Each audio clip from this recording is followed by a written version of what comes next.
Janasena, TDP, BJP party కూటమి ప్రభుత్వం ఏర్పడిన తర్వాత వైఎస్ఆర్సీపీలో ఉన్న కొంతమంది వాళ్ళని డాగ్స్ అనాలో కుక్కలు కూడా బాధపడతాయి మాట మాట్లాడితే. ఎందుకంటే హద్దు దాటిపోతున్నారు. వైఎస్ఆర్ కాంగ్రెస్ పార్టీ సోషల్ మీడియాకి వైఎస్ఆర్ పార్టీ నాయకులు చెప్తున్నారు, హద్దు దాటిపోతున్నారు, జాగ్రత్త. ఇంకా 15 సంవత్సరాల ప్రభుత్వంలో మేము ఉండబోతున్నాం. ఈ విషయం గుర్తుపెట్టుకోండి మీరు. ప్రజలు మా పక్కన ఉన్నారు, ప్రజలు మా ఒక్క పరిపాలనని మెచ్చుకుంటున్నారు, ప్రజలు మా తరపున ఉన్నారు. 15 సంవత్సరాలు మేము ఉంటాం, గుర్తుపెట్టుకోండి. ఎందుకు చెప్తున్నామంటే ఒక డిప్యూటీ సీఎం అయిన పవన్ కళ్యాణ్ గారు తెలుగు రాష్ట్రాలే కాదు భారతదేశపు రాజకీయాల్లో చాలా అవసరమైన వ్యక్తి, భారతదేశ రాజకీయాలు సాధించబోతున్న వ్యక్తి.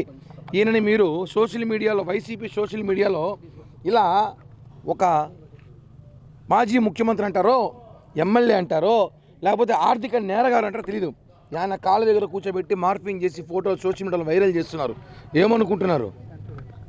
టెక్నాలజీ కనిపెట్టిందే మేము, టెక్నాలజీ కనిపెట్టింది జనసేన. సోషల్ మీడియా మేము వాడినట్టు ఎవరు వాడరు. మేము స్టార్ట్ చేస్తే మీరు తట్టుకోలేరు, మీరు ఇళ్లలో కాపురాలు కూడా చేయలేరు. మేము స్టార్ట్ చేస్తే